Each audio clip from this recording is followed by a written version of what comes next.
On the contrary, we should use the current energy crisis as an opportunity for out-of-the-box solutions for mitigating climate change.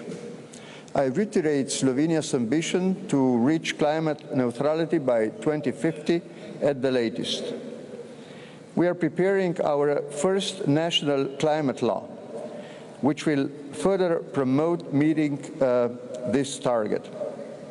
At the same time, we are well aware of the great diversity of needs of developing countries and communities.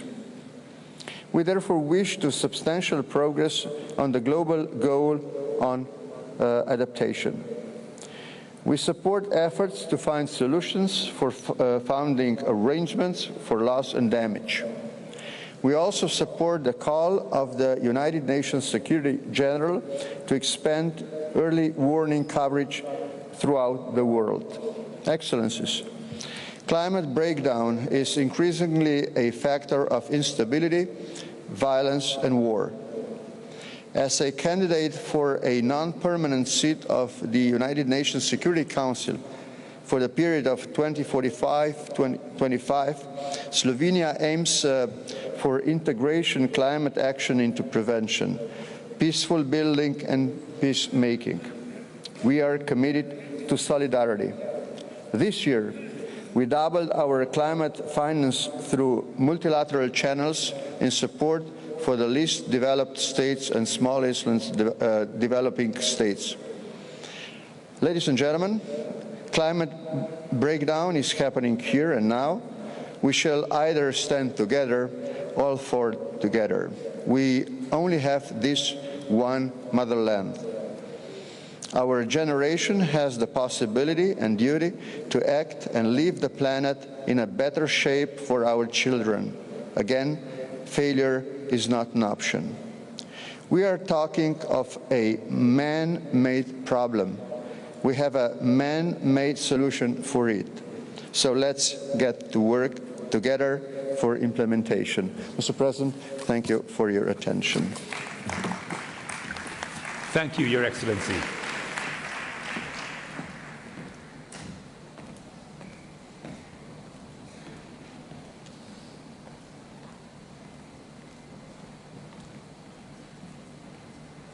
It is my pleasure to welcome His Excellency, Mr. Isaac Herzog, President of Israel.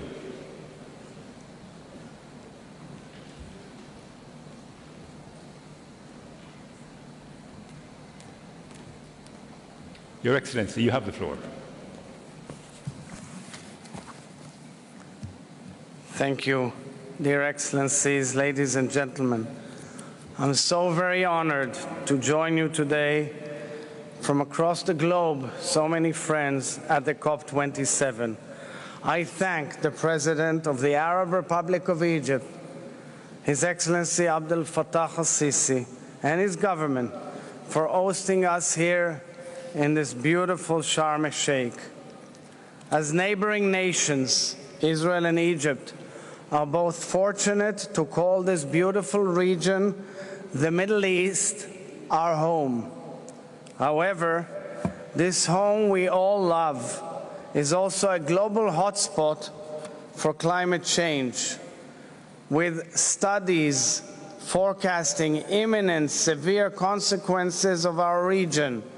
The Middle East is on the brink of catastrophe, and you could have heard it in the speeches of my predecessors. Here in Scharm-al-Scheich, I wish to reiterate the State of Israel's solid commitment, as relayed last year in Glasgow, to achieving net zero carbon emissions and to transitioning from fossil fuels to renewable energy by 2050. But Israel is prepared to assume far greater responsibility. Israel is prepared to lead the effort towards regional climate resilience. I intend to spearhead the development of what I term as Renewable Middle East, a regional ecosystem of sustainable peace. I envision that in the foreseeable future, the solar energy produced in the deserts of the Middle East will be available for exportation to Europe, Asia, and Africa. For example, Israel and Greece are already working on electricity connectors to supply green electricity from Israel to Europe. I believe that the entire Middle East, all Middle East nations, abundant with sun and technology, will have the ability to connect the rest of the world to a magnificent source of renewable energy. In a region undergoing accelerated desertification, Israel also has the capability and know-how to deflect severe water shortages and to offer solutions for food insecurity. We are eager to share all our expertise and practical tools. That is what a renewable Middle East is all about. And I invite you all to visit our beautiful pavilion here at COP27 and see some of these brilliant ideas for yourselves.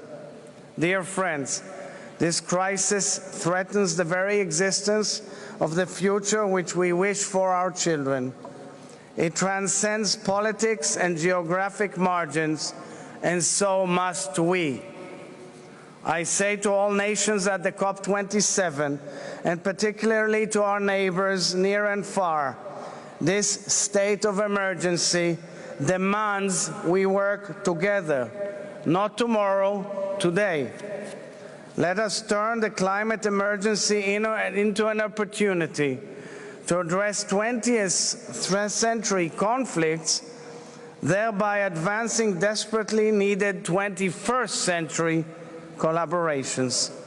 Let us leverage vital regional partnerships as a path towards inclusivity, stability, and prosperity to form this shared renewable Middle East.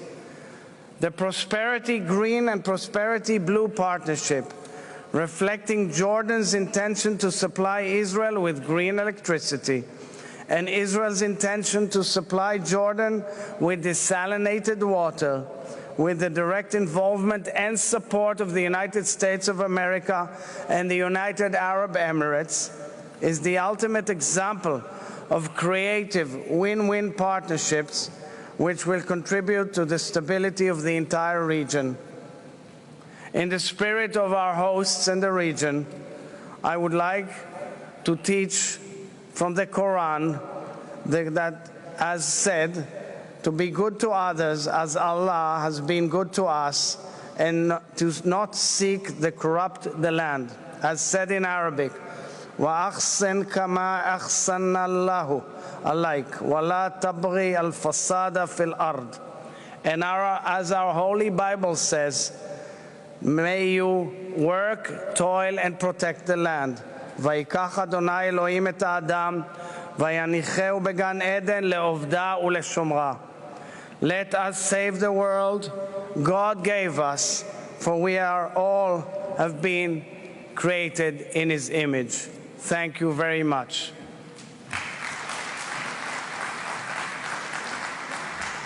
Thank you, Your Excellency.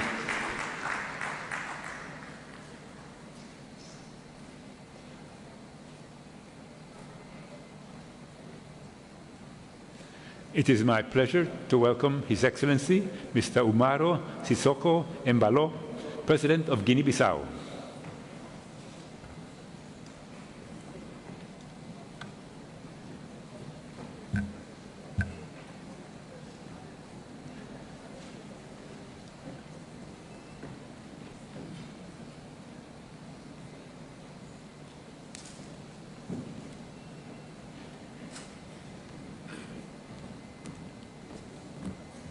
Your Excellency, you have the floor. Thank you. Senhor Presidente Al-Sisi da República Árabe do Egito, senhores chefes de Estado e de Governo, senhor Presidente de COP27, senhor Simon Still, Secretário Executivo da Convenção de 4 Nações Unidas sobre Alterações Climáticas, senhor Presidente da Câmara da cidade de Scharm-al-Scheich, minhas senhoras e meus senhores. A Guiné-Bissau classificado no grupo dos países menos avançados e pequenos estados insulares em desenvolvimento não contribuiu significativamente para as emissões globais de gases com efeito de estufa, mas o seu engajamento com a comunidade internacional no combate ao aquecimento global foi manifestada pela apresentação na COP27, realizada em Glasgow, da sua contribuição nacional determinada, atualizada em 2021. A Guiné-Bissau comprometeu-se a implementar as ações de mitigação correspondente a um desvio equivalente a menos de 30% ou mais em relação ao cenário tendencial até 2030 e atingir a neutralidade carbono até 2050. Minhas senhoras, meus senhores, para alcançar a neutralidade carbônica até 2050, mudanças profundas devem ser iniciadas rapidamente para fechar a lacuna entre os objetivos definidos pelo Acordo de Paris e as tendências atuais na evolução das emissões de gases com efeito de estufa. A crise múltipla de Covid-19 e da guerra da Ucrânia não devem viabilizar a agenda de financiamento do clima. E devemos chegar a um acordo sobre uma arquitetura da implementação do financiamento climático de longo prazo. Minhas senhoras e meus senhores, com os novos desafios globais, há necessidade de aumentarmos as nações e ambições em termos de mitigação de gases com efeito de estufa e promover os dois outros pilares, nomeadamente finanças e adaptação, para atingir as metas ambiciosas do Acordo de Paris sobre o novo regime climático e da Agenda 2030 das Nações Unidas. A África precisa do apoio adicional para as suas iniciativas, nomeadamente a Iniciativa Africana de Energia Renovável e a Iniciativa Africana de Adaptação, que visam ajudar a alcançar as suas aspirações de desenvolvimento. Atendendo os três objetivos principais: 100% de acesso à energia suficiente, moderna e renovável para todos os cidadãos dos países menos avançados até 2030, 100% de eletricidade de fontes de energia renovável em todos os países menos avançados até 2050, que atenda a todas as necessidades de seus cidadãos, serviços sociais, industriais e 100% da utilização dos potenciais de eficiência energética ao longo da cadeia de valor através da plena implementação das melhores práticas para 2040. Senhores e meus senhores, e gostaria de enaltecer que o meu país, a Guiné-Bissau, um país altamente ameaçado pela subida do nível do mar, erosão costeira, entre outros riscos ligados às alterações climáticas e com inúmeras vulnerabilidades extremas por ser um país africano, um país menos avançado e um pequeno estado insular em desenvolvimento, é que participa apenas de forma insignificante nas emissões globais de gases com efeito de estufa, na sua contribuição nacional, determinada, atualizada, está bem patente do seu compromisso com uma meta quantificada de redução de emissões de cobre dos principais setores, ou sejam, agricultura, florestas e uso dos solos, a fulo, energia e resíduos. Devemos sair de Scharm-al-Scheich solidários, comprometidos com a implementação do Acordo de Paris sobre o novo regime climático, a manter o contínuo engajamento financeiro, principalmente por parte dos maiores emissores, para que cada um possa fazer a sua parte a fim de garantirmos um planeta mais saudável para as gerações vindouras. Minhas senhoras, meus senhores, para concluir, reafirmo o engajamento da Guiné-Bissau no âmbito da Convenção do Quadro das Nações Unidas sobre as alterações climáticas e na implementação dos objetivos fixados no Acordo de Paris sobre o novo regime climático. E como passo essencial na luta contra as alterações climáticas, de aumentar as ambições e ações progressivamente a nível nacional, subnacional e coletivo nas futuras contribuições nacionais. Muito obrigado.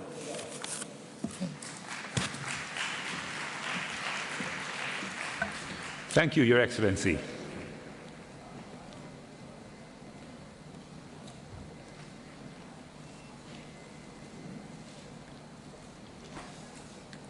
It is my pleasure to welcome His Excellency, Mr. Emomali Rahmon, President of Tajikistan.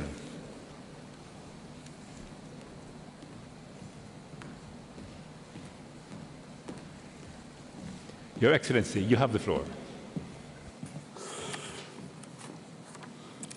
محترم جناب رئیس، خانم و جنابان، پیش از همه میخواهم به حکومت جمهوری عربی مصر برای فراهم آوردن شرایط مساعد جهت برگزاری اجلاس امروزه مینتداری خود را ابراز نمایم.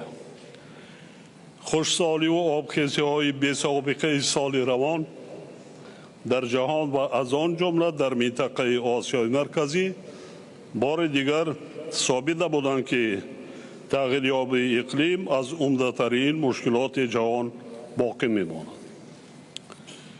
تاجیکستان با 93% حدود کوهسارش در برابر تغییریابی اقلیم خیلی آسیب پذیر می باشد. آفت‌های طبیعی وابسته به این روند همه ساله به اقتصاد کشور ما صدها میلیون دلار خسارات وارد کرده در بسیار حالت باعث تلفات جانی می گردند. قابل ذکر است که حصه تاجیکستان در حجم پرتوهای گازهای گلخانه‌ای خیلی ناچیز است و در این رده‌بندی کشور ما در جای 130 قرار دارد، یعنی از روی اندازه پس چنین پرتوها موقع پیشرفت را اشغال می‌نماید.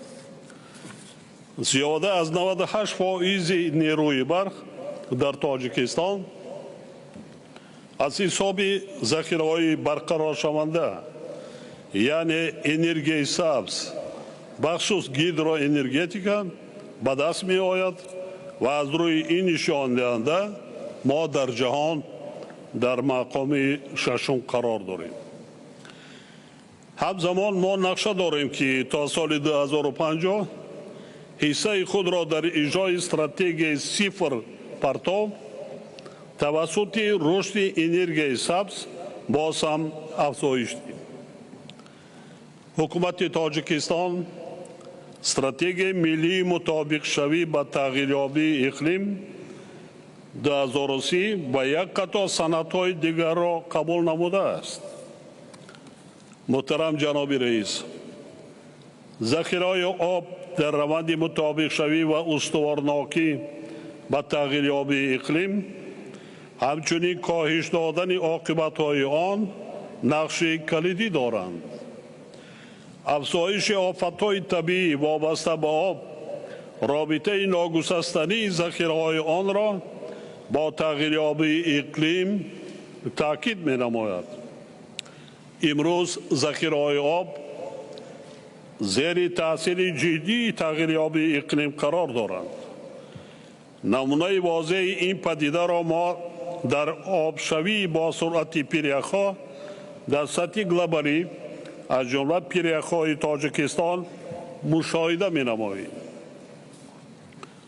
طی چند ده ساله آخر از 13,000 پیرخی ما 1,000 پوره از بین رفته است.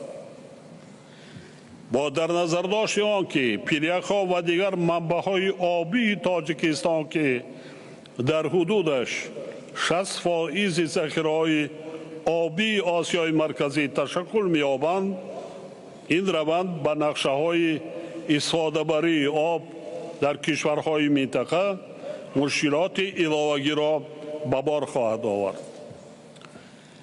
در این زمینه ما در دایره ائتلاف آب و اقلیم پیشنهاد نمودیم که سال 2025 سال بین المللی حفظ پیریخ‌ها اعلام کرده شود. همزمان با این ما در دایره تلاش‌هایمان برای آمادگی به کنفرانس آب سازمان ملل متحد که ماه مارس سال 2023 تحت ریاست تاجیکستان نیدرلند برگزار می‌گردد، همبستگی آب و اقلیم را به حیث یکی از موضوعهای اساسی کنفرانس پیشنهاد نمودیم.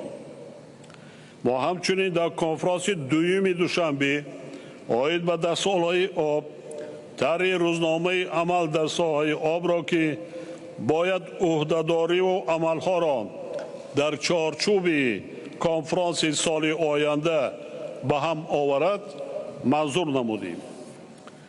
اطمینان دارم که کشورهای اعضای سازمان ملل متحد و همه جانب‌های منفعت‌دار توسط اشتراک فعال گرفتن عهده‌داری و صورت بخشی عملها در تطبیق این مسئولیت بزرگ ما را دستگیری خواهند کرد. با همه ما نتیجه های باقرار از اجلاس امروزه و در راه به سوی کنفرانس آب سازمان ملل متحد در سال آینده یگانگی و همدلی آرزو می نمایم. از توجهتان سپاسگزارم. Thank you, Your Excellency.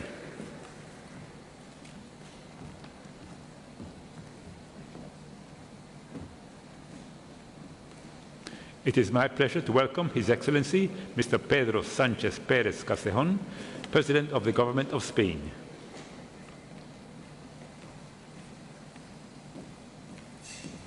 Your Excellency, you have the floor.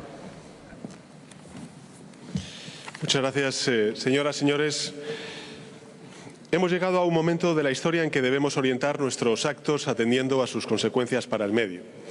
Por ignorancia o indiferencia podemos causar daños inmensos o irreparables al planeta del que depende nuestra vida y nuestro bienestar. Estas palabras están recogidas en la declaración final de la primera cumbre de la Tierra, hace ya medio siglo en Estocolmo. Su vigencia debería sobrecogernos, porque 5 décadas después el mundo sigue dando pasos hacia lo que ha denominado hoy el secretario general Antonio Guterres el infierno climático, a pesar del certero diagnóstico de la ciencia.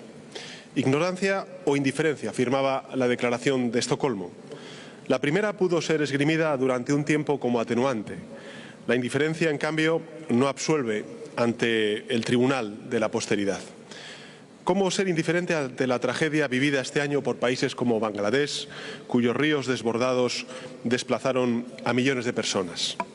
¿Cómo serlo ante las señales de auxilio de comunidades enteras del Pacífico, como hemos escuchado en esta tribuna en el día de hoy, en riesgo cierto de desaparecer? ¿Y cómo serlo ante episodios de calor extremo como el sufrido en Europa durante todo este año o en mi propio país? España no puede permanecer indiferente, no lo es. Desastres como el que vive el humedal de Doñana, santuario de la biodiversidad único en su especie, no son aceptables ni por indiferencia ni por descuido. Doñana es un lugar en el que a las presiones locales se suman el impacto de sequías extremas sin precedentes, la salinización de acuíferos y los cambios en la línea de costa. La combinación de todos estos factores amenaza su propia existencia. Solo un compromiso político máximo a todos los niveles podrá dar respuesta a todos estos desafíos. Y por tanto la indiferencia nace de una decisión consciente, de no mirar, de apartar la vista, como si obrar de ese modo nos hiciera inmunes ante la inminencia de la devastación causada por la alteración climática. Es en consecuencia imprescindible, queridos colegas, salir del letargo y actuar con la determinación que nos exigen las generaciones más jóvenes del mundo entero y hacerlo desde un nuevo internacionalismo de progreso, superador de fronteras. Gobernar es, en esencia, elegir. Y España elige compromiso y ambición climática, elegimos la vida y el futuro de oportunidades. Por eso apoyamos la movilización de recursos públicos y privados para acelerar la reducción de emisiones. Es fundamental mejorar la gobernanza internacional y garantizar una financiación adecuada para los retos de adaptación y para la cuestión de daños y perjuicios. Hoy, junto con Senegal y con el apoyo de la Convención de Naciones Unidas de Lucha contra la Desertificación, hemos lanzado la Alianza Internacional para la Resiliencia ante la Sequía, a la que España aportará 5 millones de euros para que comience a operar. También hemos comprometido 3 millones de euros para el mecanismo de observación sistemática de la Organización Meteorológica Mundial, apoyando así una de las iniciativas lanzadas por el Secretario General de Naciones Unidas. Vamos a aportar 2 millones de euros a la Red Santiago y reforzaremos nuestra contribución al Fondo de Adaptación con 20 millones de euros adicionales. Y además, trabajamos para cumplir con lo prometido y aprobaremos en breve la Estrategia de Financiación Climática Internacional. También hemos sido el primer país en contribuir al Fondo para la Resiliencia y la Sostenibilidad del Fondo Monetario Internacional. Se trata, en definitiva, señoras y señores, de hablar con hechos y no solo con palabras. Hoy España cuenta con un marco normativo coherente desde el que alcanzar la neutralidad climática en el año 2050. Hasta un 30% de los presupuestos de la Administración General del Estado se dedican a combatir los efectos del cambio climático, apostando rotundamente por las energías renovables, por el autoconsumo, por la electrificación del sector del transporte, por la rehabilitación y la eficiencia energética de nuestro parque de viviendas. La crisis energética provocada por la guerra en Ucrania no puede ser una excusa para postergar los compromisos ni faltar a la palabra dada. Al contrario, ha de ser una motivación adicional para acelerar la transición ecológica. Y así lo entendemos desde España. Así también lo ha hecho Europa. Hemos tenido que reaccionar ante un shock y sustituir rápidamente el 40% del suministro de gas, pero al mismo tiempo nos hemos reafirmado en la necesidad de dar un nuevo impulso a nuestra transición energética. Queridos colegas, a la ignorancia y a la indiferencia debemos responder con una agenda ambiciosa, porque literalmente nos va la vida en ello. Y en esta COP27 tenemos la exigencia moral de actuar con determinación y con paso firme. España estará a la altura para avanzar en ese camino compartido junto con el resto de la humanidad. Muchas gracias.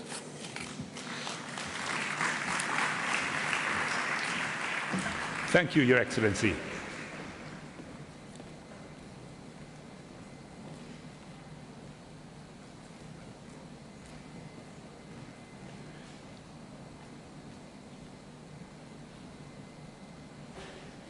It is my pleasure to welcome His Excellency Mr. Maruf Amin, Vice President of Indonesia.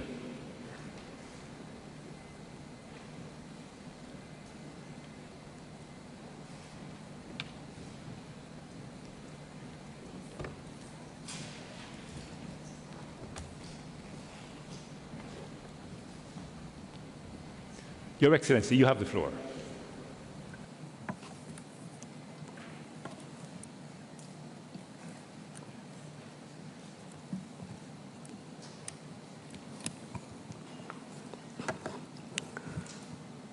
Yang mulia, dunia tengah menghadapi triple planetary crisis, perubahan iklim, polusi, dan hilangnya keanekaragaman hayati. Ketiganya saling terkait dan sangat mendesak untuk diatasi. Dalam situasi krisis seperti ini, tidak ada pilihan lain kecuali bekerja sama. Paradigma kolaborasi harus kita kedepankan. Izinkan saya berbagi 3 hal. Pertama, COP27 di Mesir perlu menjadi COP implementasi. 1 tahun pasca Glasgow, belum ada kemajuan global signifikan. Untuk itu, COP27 harus dimanfaatkan, tidak hanya untuk memajukan ambisi, namun juga implementasi, termasuk pemenuhan dukungan dari negara maju kepada negara berkembang. Kedua, kita semua harus menjadi bagian dari solusi. Semua negara harus berkontribusi sesuai kapasitas masing-masing, dengan semangat burden sharing, bukan burden shifting. Negara yang lebih maju, yang lebih mampu, harus membantu dan memberdayakan negara lainnya. Ketiga, Indonesia terus berupaya untuk lead by example. 2 bulan lalu kami telah sampaikan enhanced nationally determined contribution yang memuat peningkatan target penurunan emisi Indonesia menjadi 31,8% dengan kemampuan sendiri dan 43,20% untuk dukungan internasional. Peningkatan ini selaras dengan perkembangan signifikan kebijakan kami, antara lain perluasan konservasi dan restorasi alam, penerapan pajak karbon, mencapai full net sink 2030, pengembangan ekosistem kendaraan listrik, serta inisiasi program biodiesel B40.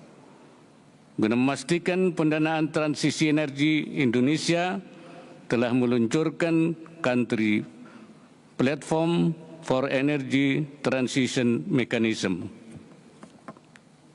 Semua upaya nasional tersebut perlu disertai dukungan internasional yang jelas, termasuk penciptaan pasar karbon yang efektif dan berkeadilan, investasi untuk transisi energi, dan pendanaan untuk aksi iklim. Sebagai Presiden G20, Indonesia terus mendorong pemulihan hijau serta aksi iklim yang kuat dan inklusif. Ke depan, melalui kekuatan ASEAN tahun 2023, Indonesia akan terus memberikan perhatian pada penguatan aksi iklim. Yang mulia, kita harus mengambil langkah konkret dan memperkuat kolaborasi berdasarkan dialog dan kepercayaan. Demikian, menjadi dunia yang lebih baik dan berkelanjutan. Terima kasih. Wassalamualaikum warahmatullahi wabarakatuh.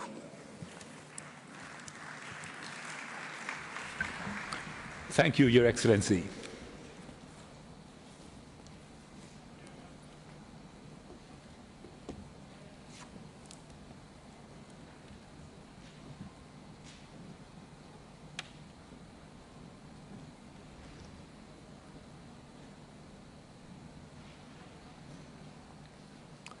It is my pleasure to welcome His Excellency, Mr. Tiemoko Meliet Kone, Vice President of Côte d'Ivoire.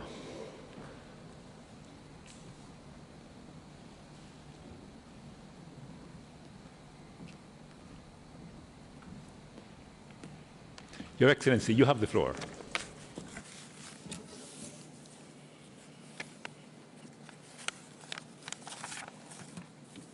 Merci, Monsieur le Président. Monsieur le Président de la République arabe d'Égypte, Excellences, Mesdames et Messieurs les Présidents, Vice-présidents et chefs de gouvernement, Monsieur le Secrétaire exécutif de la Convention cadre des Nations Unies sur les changements climatiques, Monsieur le Président de la COP27, il m'est particulièrement agréable de vous adresser les salutations de son Excellence M. Alassane Ouattara, Président de la République de Côte d'Ivoire, ainsi que ses vœux de succès à nos travaux. Excellences, Mesdames et Messieurs, Mon pays, la Côte d'Ivoire, a décidé de rehausser son ambition climatique à travers ses nouvelles contributions déterminées au niveau national afin d'œuvrer pleinement à la préservation de notre planète.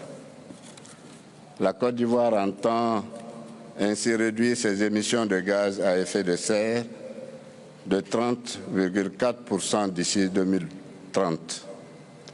Ramener et porter le taux de couverture forestière de 10% actuellement à 20% à l'horizon 2030. En outre, elle accélère sa transition énergétique et ambitionne de porter à 45% d'ici 2030 la part des énergies renouvelables dans son mix énergétique, grâce notamment au gaz naturel, à l'hydroélectricité, au solaire et à la biomasse. Excellences, Mesdames et Messieurs, la situation géopolitique actuelle du monde menace, partout d'ailleurs, les acquis de notre lutte contre le réchauffement climatique. L'urgence énergétique ne doit pas nous détourner des objectifs vitaux de l'accord de Paris sur le climat. C'est le lieu de réitérer l'appel de mon pays en faveur du respect des engagements relatifs au financement de l'adaptation et au soutien à la transition énergétique, en particulier en Afrique. Notre planète suffoque chaque jour un peu plus. Nous devons davantage agir avec célérité afin d'inverser durablement la trajectoire dramatique de son réchauffement. Ce sont ces mots que je voulais prononcer. Je vous remercie de votre attention.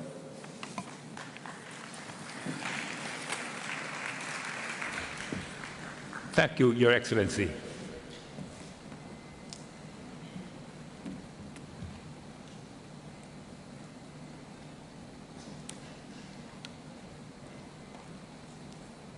It is my pleasure to welcome His Excellency, Mr. Faisal Nassim, Vice President of Maldives.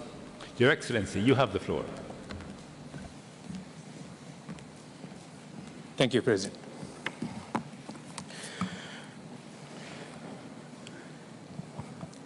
Your Excellency, Mr. Abdel Fattah al-Sisi, President of the Arab Republic of Egypt, Your Excellency, Mr. Antonio Guterres, Secretary General of the United Nations, Excellencies, ladies and gentlemen, I would like to thank the government and the people of Egypt for hosting COP27 in such a breathtaking location. All of us can learn from Egypt's rich history and ancient civilization about how humanity can create wonderful marvels with creativity and ingenuity. Once again, we gather here together to strengthen our commitment to climate action. The stake could not be higher. Climate change has already remade the world in ways that we could not imagine just a few years ago. We need to act decisively to fully address the climate emergency. If we look back just at the last 6 months, the floods in Pakistan have wreaked havoc, erasing years of development and causing over 1,000 deaths. Europe has experienced its worst heat wave ever. Here in the African continent, people have felt the combined effects of the Ukraine war and climate change, where 82 million people are now acutely food insecure. These effects are felt most strongly by the most vulnerable members of societies, especially women and children. In the Maldives, our lives are also affected daily by climate change because the ocean is changing. The ocean is our nation's source of nourishment and income. Each year, our fishermen need to travel further and further to find abundant fisheries. Unpredictable monsoon shifts have risen in frequency and intensity causing storm surges and flooding that have had irreparable damage to property and livelihoods. Our coral reefs, drawing tourists from around the world, are on life support. And every single island has lost its freshwater supply, so we are dependent on technology to provide fresh water. Yet our contribution to the cause of climate change is negligible, and so is, without global solidarity, our ability to respond to these changes. We come to COP to address this injustice. Our story is not unique to the Maldives, but echoes in all seafaring nations, indeed all nations of the world. As the ocean changes, so do we. We are truly at a crossroads. We have only 86 months to halve emissions and keep the temperature increase below 1.5 degrees. Time is very short. At this COP, we expect ambitious commitments on mitigation, including more parties aggressively phasing out fossil fuels and making the just transition to renewable energy sources.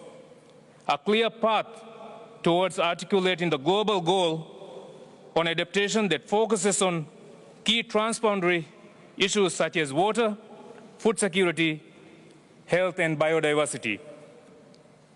A bold and visionary outcome on loss and damage that provides a mosaic of solutions to address a complex set of problems.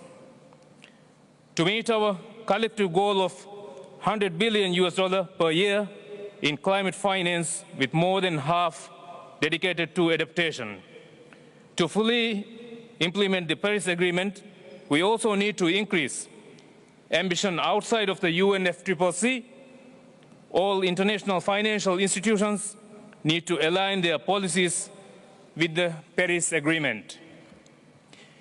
We congratulate the IMF for operationalizing the Resilience and Sustainability Trust, and also congratulate Barbados for its Bridgetown agenda.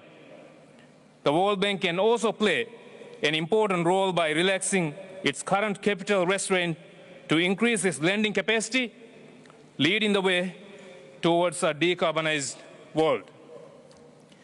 Excellencies, climate change is remaking the world.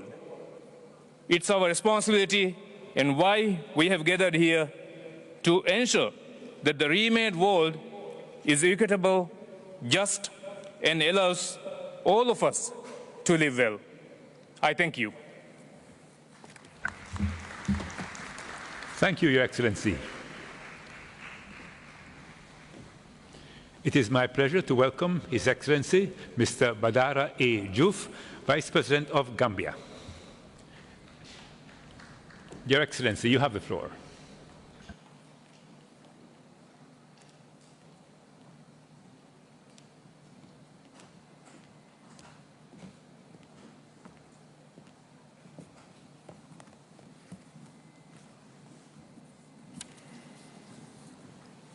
Thank you very much, Mr. President.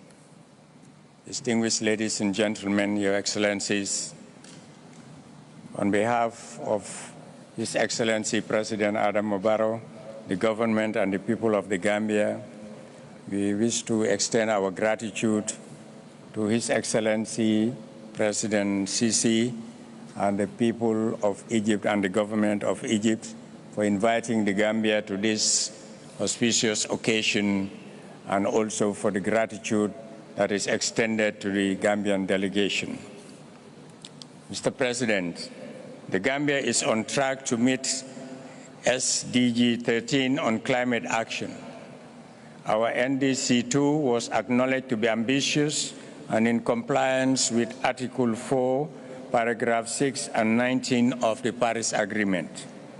The Gambia has also submitted its strategy for becoming climate neutral by 2050, called the Gambia Long-Term Climate Neutral Development Strategy 2050 LTS, to the United Nations Framework Convention on Climate Change, available for viewing on their website. The LTS focuses on the country's 5 key greenhouse emitting sectors on both mitigation and adaptation actions and require an estimated about $4 billion for implementation against 2050. To support the unconditional targets of our NDCs, the Gambia government has increased allocation in its national budget and also working with private sector and development partners such as the World Bank, the EU, and others to address climate change, both in the areas of adaptation, resilience, mitigation, and renewable energy. By 2025, the Gambia will have more than 30 MV solar plants to reduce the cost of buying and using fossil fuel. The Gambia, being a small and low-lying country bisected by the River Gambia, our greatest risk is the sea level rise, posing potentially a great existential risk, particularly to the capital Banjul, which is below sea level.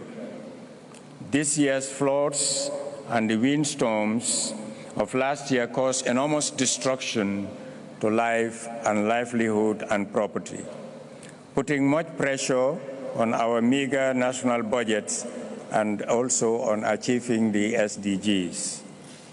Pledges of financial support alone are not sufficient. We need practical financial commitments, easily accessible without much procedural difficulties and challenges. Like many LDCs, the Gambia's negligible contribution to global emission of greenhouse gas is less than 0.01%, but took a lead to respond to the global call for action to prepare an ambitious NDC2, meeting the Paris Agreement's temperature goal of 1.50 Celsius. This is a clear indication of the highest level of political will and commitment. We join others to call on developed countries to make good on their promise on climate financing. Developed nations that have contributed more to the accumulation of greenhouse gas emissions should take a lead responsibility to finance the climate crisis with reference to the Paris Agreement and Article 2. We now need committed actions for urgent implementation to make here in Scharm-al-Scheich. Mr. President, I would like to draw on the moral of 2 stories that we have. One is that there were 2 sets of groups of people, some of them very lean and hungry looking, with arms 2 meters long and spoons 2 meters long. The others are fat and healthy looking with arms 2 meters long and spoons 2 meters long. And the question was posed, why are you so thin? They said because they have arms 2 meters long and they could not feed. And the second group that is fat and good looking, they were asked the same question and they said they feed each other. The moral of that story is together for the implementation of climate plan that we have, we can survive and save the planet. The other is Usain Bolt ran 100 meters in 9.5. The Jamaican 400 meters team ran it in 9.2. So Usain Bolt in the Jamaican team together ran 9.2, but alone he ran 9.5. So as a team, with commitment and collaboration and determination, working together for the implementation of the Paris Agreement, it means we are on course to win the climate gold medal, and we will prevail. Thank you. Thank you, Your Excellency.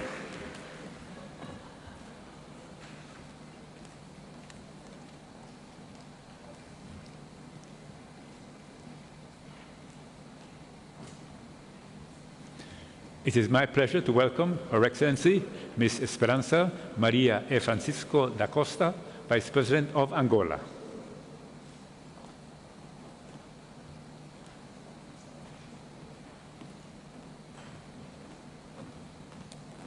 Your Excellency, you have the floor. Thank you, Mr. President.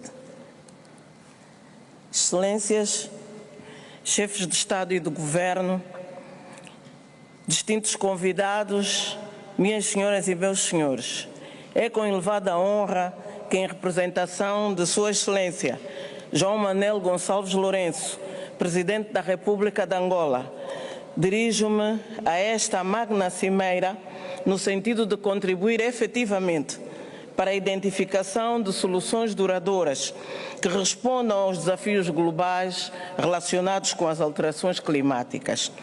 Permitam-me agradecer ao Governo da República Árabe do Egito pelo acolhimento reservado à minha delegação, bem como ao Secretariado da Convenção pela escolha assertiva das temáticas em desenvolvimento, orientando a cada um de nós a refletir em torno da alarmante emergência climática que a humanidade enfrenta. A COP26, realizada em Glasgow, veio reforçar que a união de sinergias e a coordenação de estratégias conjuntas para combater a crise climática, que é transversal, é o único caminho para alcançarmos o bem comum e salvarmos o nosso planeta. Excelências, minhas senhoras e meus senhores, a República de Angola, reconhecendo que as alterações climáticas têm impactado negativamente na concretização dos diferentes planos de desenvolvimento, aprovou a Estratégia Nacional para as Alterações Climáticas, que estabelece uma visão até 2035, com o objetivo de assegurar a adaptação do território angolano e contribuir no esforço mundial de combate às suas causas. No âmbito do programa de combate à seca no sul do país, temos implementado infraestruturas de armazenamento de água, com o sistema de transferência de água do rio do Cunene, o primeiro de vários projetos estruturantes de combate à seca, com criação de condições de desenvolvimento da agropecuária, garantindo maior resiliência às comunidades. Angola está alinhada com o posicionamento do Grupo Africano, que tem levado grandes iniciativas com vista a honrar com os compromissos assumidos durante a COP26, estando empenhada no aumento até 70% das fontes de energias renováveis até 2025. Relativamente à preservação da biodiversidade, Angola aumentou as suas áreas de conservação. Destacamos as iniciativas de proteção florestal transfronteiriça do Mayombe, que integra planos de ação inseridos nos esforços da Iniciativa Africana Climática da Preservação da Bacia do Congo. Uma iniciativa dos chefes de Estado e de Governo de países da África Central, reafirmando o seu engajamento e responsabilidade na luta contra as alterações climáticas e desflorestação, com vista a garantir a proteção ambiental e evitar catástrofes naturais.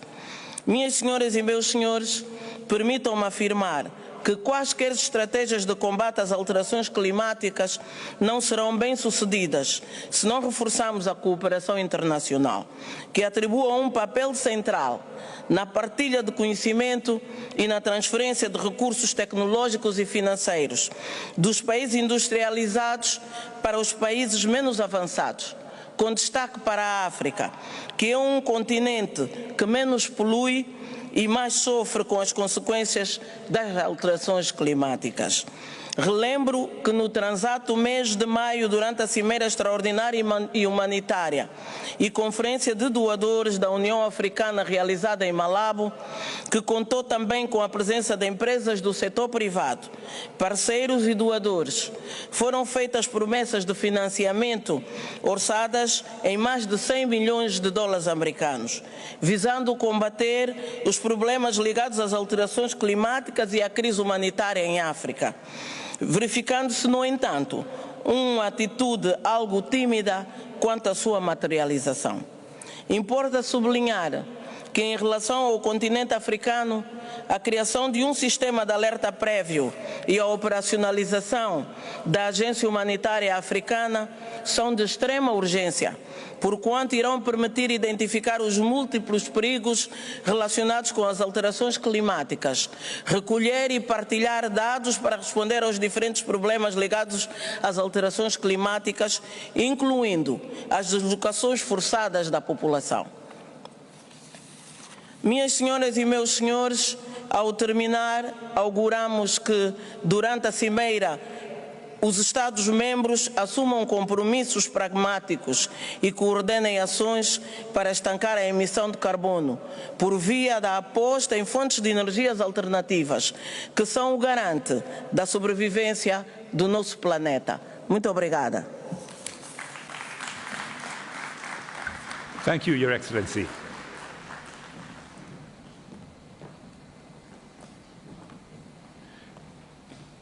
It is my pleasure to welcome Her Excellency Giorgia Meloni, Prime Minister of Italy.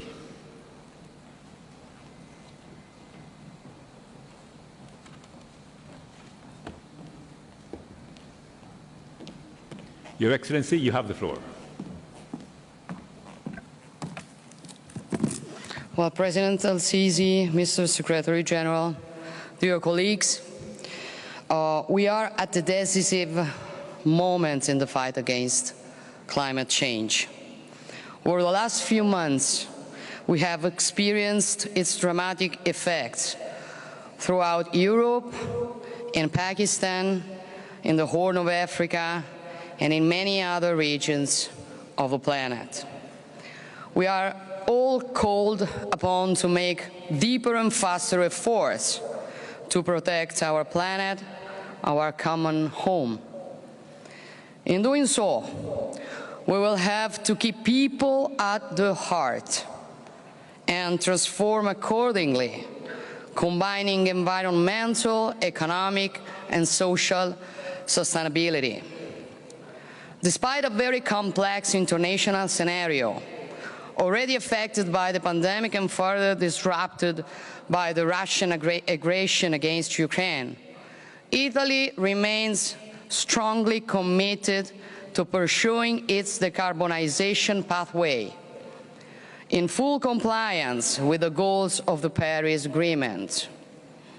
We want to develop our energy diversification strategy in close collaboration with several African countries, with whom we have enhanced our cooperation on energy security, renewables, and youth education.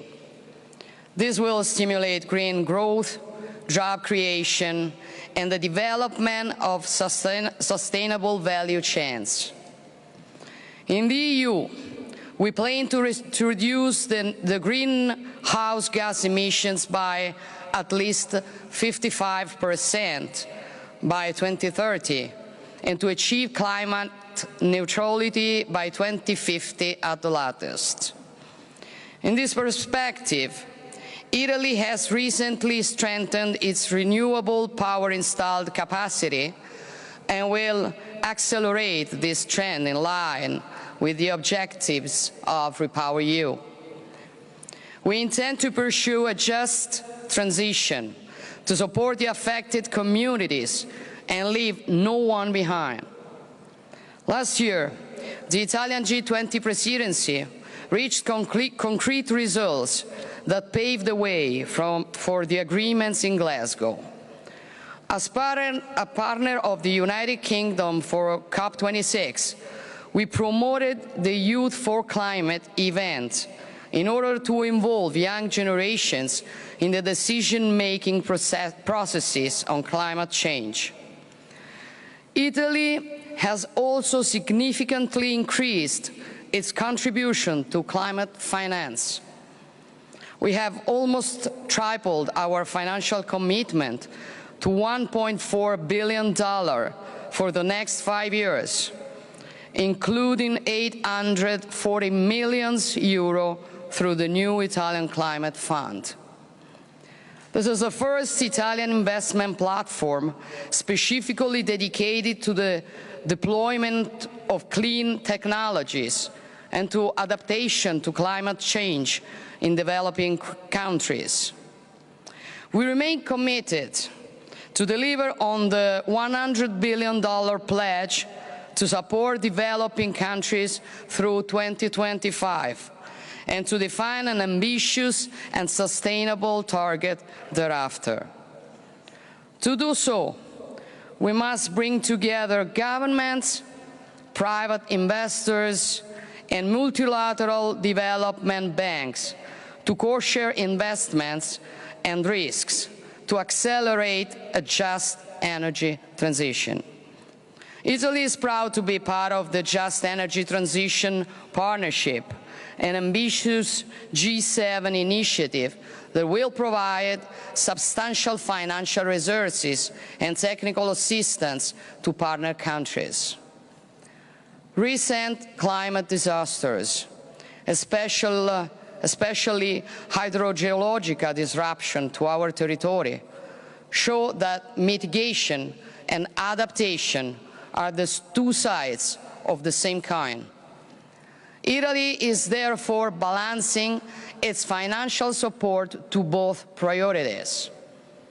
In 2020, 56% of our overall climate finance has devoted to adaptation measures, while the remaining 44% went towards mitigation.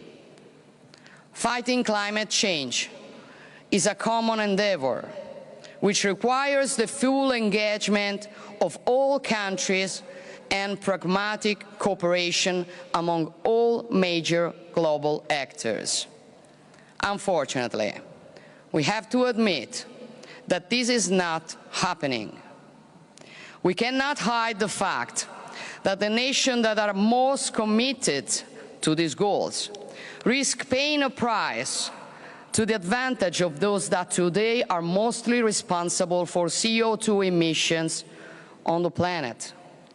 This is paradoxical, and measures are needed to redress these imbalances. Our efforts, otherwise, will be vain, and the very outcome of events such as the one we are attending today risks not to produce the results that history expects from all of us. As leaders, we owe this to our future generations, since our commitment to protect the environment as part of our identity is the most vivid example of the alliance between those who are here, those who were here, and those who will come after us. Italy will provide its fair share. Thank you. Thank you, Your Excellency.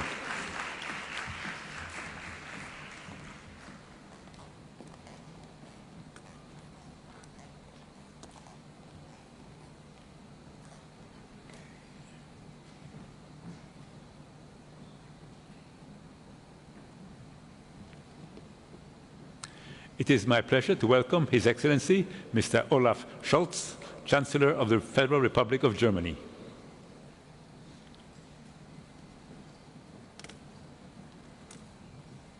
Your Excellency, you have the floor.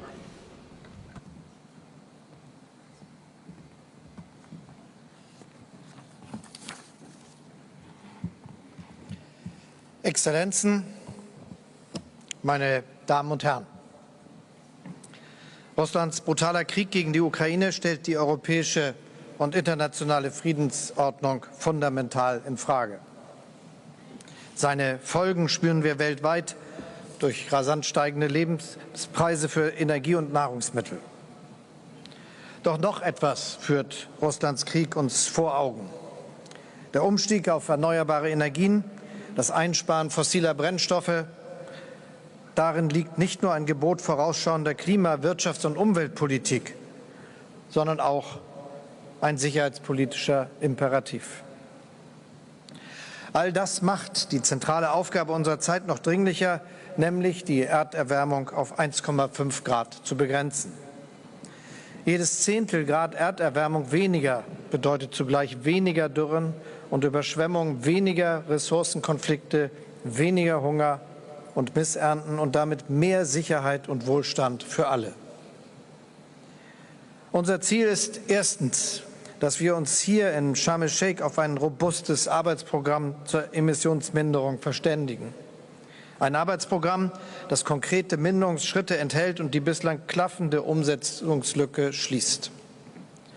Nur dann schaffen wir es, den globalen Höhepunkt der Treibhausgasemissionen spätestens 2025 hinter uns zu lassen und die Emissionen bis 2030 nahezu zu halbieren. Zweitens. Zu Recht fordern die Staaten mehr internationale Solidarität, die von den Folgen des Klimawandels am härtesten betroffen sind, aber am wenigsten zu seiner Verursachung beigetragen haben. Wir sind bereit, sie noch stärker zu unterstützen. In den letzten 3 Jahren hat Deutschland die öffentlichen Gelder für die internationale Klimafinanzierung um mehr als ein Drittel erhöht auf insgesamt 5,3 Milliarden € im Jahre 2021. Erstmals ist davon rund die Hälfte in Maßnahmen geflossen, die Länder bei der Anpassung an veränderte klimatische Bedingungen unterstützen. Auch in Zukunft streben wir ein ausgeglichenes Verhältnis zwischen Finanzierung von Emissionsminderung und Klimaanpassung an. Bis zum Jahr 2025 werden wir unseren Beitrag aus öffentlichen Mitteln für die internationale Klimafinanzierung auf 6 Milliarden € jährlich ausbauen und parallel dazu auch weitere private Mittel mobilisieren. Zudem werden wir die vom Klimawandel am schwersten betroffenen Länder gezielt im Umgang mit Verlusten und Schäden unterstützen. Als G7-Präsidentschaft wollen wir gemeinsam mit den Vulnerable 20 einen globalen Schutzschirm gegen Klimarisiken aufspannen. Für diesen Schutzschirm und die Klimarisikofinanzierung stellt Deutschland 170 Millionen € zur Verfügung. Wichtig ist, die Klima- und Biodiversitätskrise gemeinsam anzugehen. Deshalb werden wir unseren Beitrag zum Schutz der Biodiversität im Rahmen der internationalen Klimafinanzierung bis 2025 auf 1,5 Milliarden € im Jahr erhöhen. Drittens. Wir stehen fest zu unseren nationalen Klimazielen. Bis 2045 wird Deutschland als eines der ersten Industrieländer klimaneutral werden. In der Europäischen Union wollen wir das bis 2050 erreichen. Wir werden aus den fossilen Brennstoffen aussteigen, ohne Wenn und Aber. Es darf keine weltweite Renaissance der fossilen Energien geben. Und für Deutschland sage ich, es wird sie auch nicht geben. Ja, Russlands brutaler Angriffskrieg auf die Ukraine zwingt uns dazu, für kurze Zeit notgedrungen auch wieder Kohlekraftwerke ans Netz zu nehmen. Aber wir stehen fest zum Kohleausstieg. Erst vor wenigen Tagen haben wir daher beschlossen, dass ein Teil unserer Kohlekraftwerke noch früher stillgelegt wird als ursprünglich geplant. Für uns ist klarer denn je, die Zukunft gehört Windkraft, Solarenergie und grünem Wasserstoff. Auf dem Weg dorthin bietet Ihnen Deutschland seine Partnerschaft an. Das ist mein 4. und letzter Punkt. Indem wir zum Beispiel die Technologien entwickeln und in die Breite tragen, die es Bürgerinnen und Bürgern dann auch weltweit ermöglichen, in Wohlstand zu leben, ohne dem Klima zu schaden. Dieses Ziel einer weltweiten Zusammenarbeit bei der Transformation unserer Industrien liegt auch der Idee eines offenen und kooperativen Klimaclubs zugrunde. Den Grundstein dafür haben wir im G7-Kreis gelegt. Der Klimaclub steht aber allen offen, die gemeinsam mit uns beim klimaneutralen Umbau unserer Volkswirtschaften und insbesondere unserer Industrien vorankommen wollen. Meine Damen und Herren, nicht weniger, sondern mehr Tempo, mehr Ehrgeiz, mehr Zusammenarbeit beim Umstieg auf erneuerbare Energien lautet das Gebot unserer Zeit.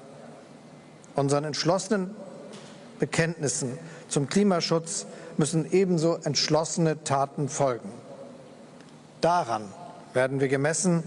Darum geht es hier in Scharm-al-Scheich. Schönen Dank.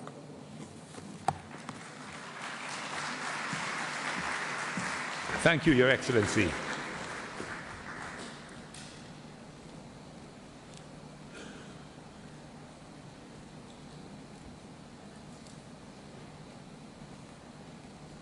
It is my pleasure to welcome His Excellency Mr. Mark Rutte, Prime Minister of Netherlands.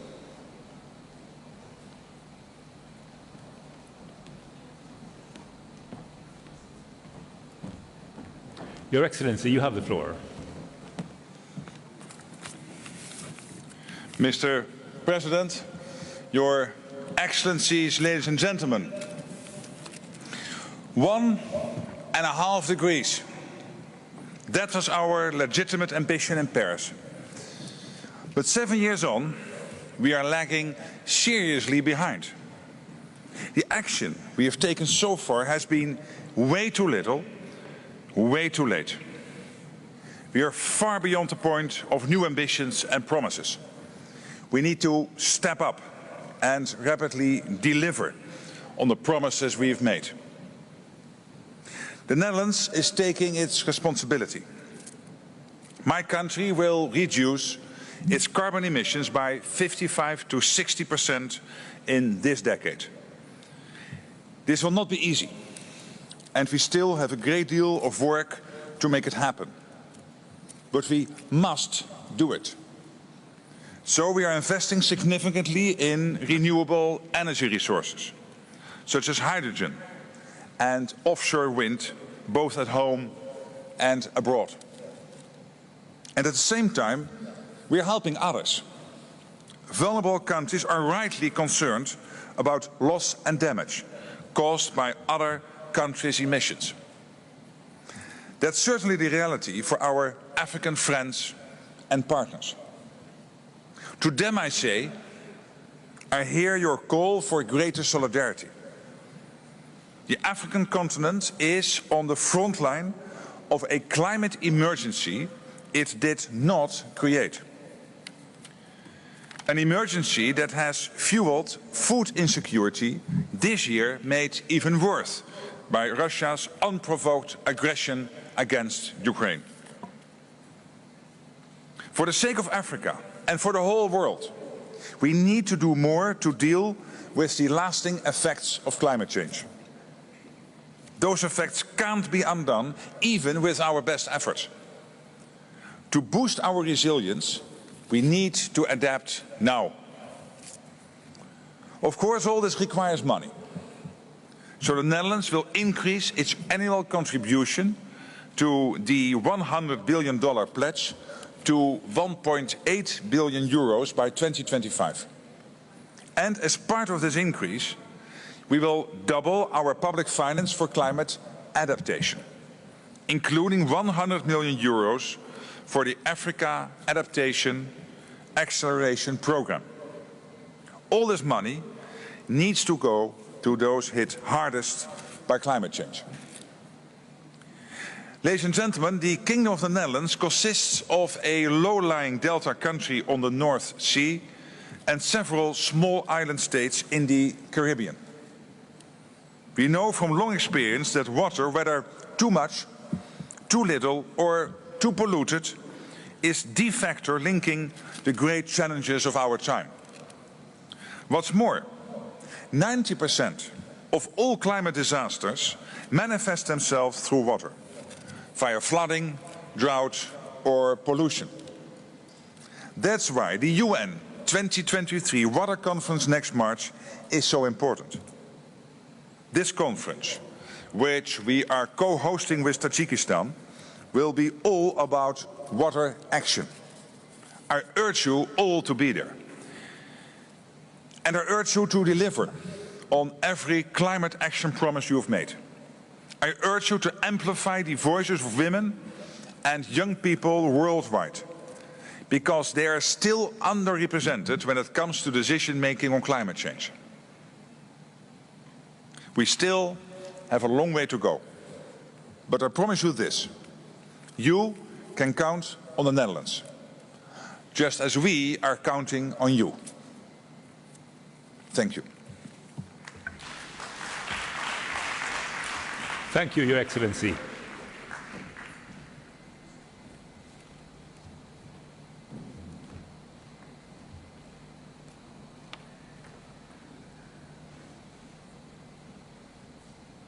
It is my pleasure to welcome His Excellency Mr. Ulf Kristersson, Prime Minister of Sweden.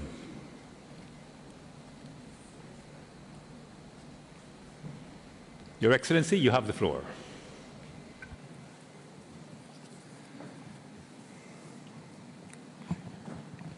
Dear Secretary General, Mr. President, ladies and gentlemen, I would like to start by reaffirming Kazakhstan's solid and continued commitment to the goals and objectives of the Paris Agreement. As you know, our country has set out the ambitious target of achieving net zero by 2060. As part of this, we are planning to adopt our first ever low-carbon development strategy by the end of this year. This will mark a historic moment, the first time a country in Central Asia has laid out such an ambitious document. This strategy will update our nationally determined contributions. In it, we will pledge to achieve an unconditional 15% reduction of our carbon emissions by 2030. We have also set a conditional target of 25% that relies on the possibility of additional support from international partners. Currently, green energy represents 3% of Kazakhstan's total energy supply. We have set a target of increasing our renewable energy supply to 15%. That is at least 7 additional gigawatts by 2030. Kazakhstan has the potential to be a global green energy powerhouse. Therefore, we are ready to act as a regional hub for renewables and to drive Central Asia's green transition. Green hydrogen will play a key role in this transition. International experts believe that our country can become one of the 10 largest hydrogen exporters. In addition, Kazakhstan has a unique role to play in the global energy transition thanks to its significant reserves of critical raw materials and elements. Our country holds more than 60 major deposits of precious and non-ferrous metals. We stand ready to offer these critical resources for exploration and development. As well as investing in the future of the energy transition, we are also taking urgent action to mitigate our carbon emissions. Underpinning this effort, the national emissions trading system has already proved to be an effective mechanism for stimulating innovations in both emissions reduction and energy efficiency. Separately, I would like to mention the importance of technological modernization. There is a critical need to leverage knowledge sharing and technology transfer, including within the Paris Agreement. Therefore, we are developing a framework which will help Kazakhstan to adopt the best available practices from around the world in green technologies. At the same time, we are devoting special attention to stimulating green investment. We are prepared to use the Astana International Financial Center as a unique regional investment hub for green finance. Dear participants, today, the temperature in Central Asia is increasing twice as fast as the global average. To meet the urgent demands created by rapid global warming, we have significant adaptation efforts underway within our new environmental code. The focus is on the 4 most vulnerable sectors: water, agriculture, forestry, and disaster risk reduction. Last year, we joined the Declaration on Forests and Land Use and the commitment to education and youth involvement. We are also on track to meet our ambitious target of planting 2 billion trees by 2025. Ladies and gentlemen, to conclude, I would like once again to highlight the scale of the unprecedented challenges we face. In this regard, we require bold solutions and development models that are fair, equitable, and sustainable. Kazakhstan is ready to collaborate with all international partners across the entire climate agenda. Thank you. I thank His Excellency Mr. Alikan Smilov, Prime Minister of Kazakhstan, for his statement, and I apologize for the mistake in the announcement.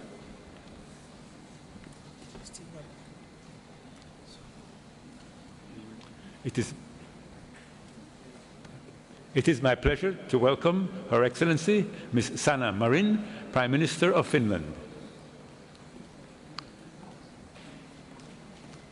Your Excellency, you have the floor.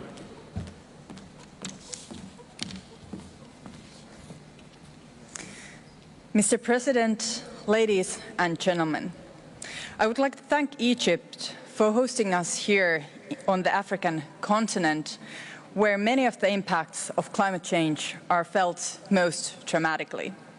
While all of us suffer the consequences of climate change, it is the poorest and most vulnerable who suffer the most. I assure you that we are determined to find joint solutions.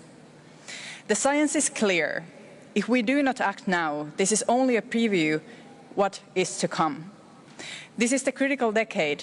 Each year and each action count. Climate change is the biggest global security challenge we face. However, ongoing wars and violence in different parts of the world are magnifying its impacts. Also in Europe, we are witnessing grave violations of international law and the UN Charter, which undermine international security and stability and endure our capacity to work together to find solutions to persisting global problems. Russia's attack on Ukraine is a serious breach of the UN Nation Charter. Russia's illegal war affects not only Ukraine, but also the entire rule-based international order, right when we should be acting together against the great challenges of our times. It is Russia's war of aggression that has caused the global food and energy crisis. Now more than ever, we need multilateralism to take quick and effective action against climate change and to assure food and energy security. A green energy transition away from fossil fuels is not only an answer to climate change, but also to energy security. We must make sure this transition happens in a just way, creating new jobs and better opportunities for people everywhere. I also want to stress that we cannot implement the goals of the Paris Agreement without a joint effort from both public and private finance. Therefore, this issue too deserves its place on the agenda. My own country, Finland, has set one of the most ambitious climate targets in the world. We aim to be carbon neutral by 2035. We have put our climate target into law. A new Sami Climate Council has set up at an initiative of the Sami Parliament to contribute traditional knowledge to the preparation of climate policy and measures. Finland has also been vocal in involving women and youth in climate policy making. It is crucial that all groups, including people with disabilities, are able to participate equally in the international climate fora.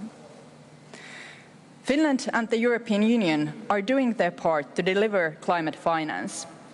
Finland is particularly doubling its climate finance for developing countries and taking concrete steps as part of the champion group on adaptation finance to double the share of global adaptation financing. As a co-chair of the Coalition of Finance Ministers for Climate Action, we have promoted the integration of finance and biodiversity action into national budgeting. Mr. President, we all agree that what we need to do now is implementation. The longer we wait, the more it will cost. So let us ensure together that this COP is one that delivers real progress in all areas. A COP that keeps the 1.5-degree target alive. Thank you so much.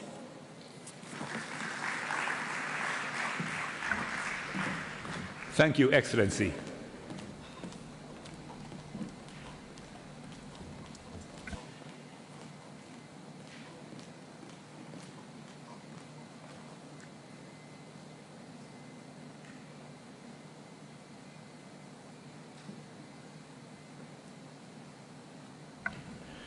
distinguished heads of state and government, delegates, honored guests, this brings us to the end of our national statements for today.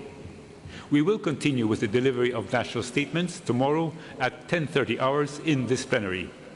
With this, I declare this joint meeting of the COP, CMP, and the CMA adjourned.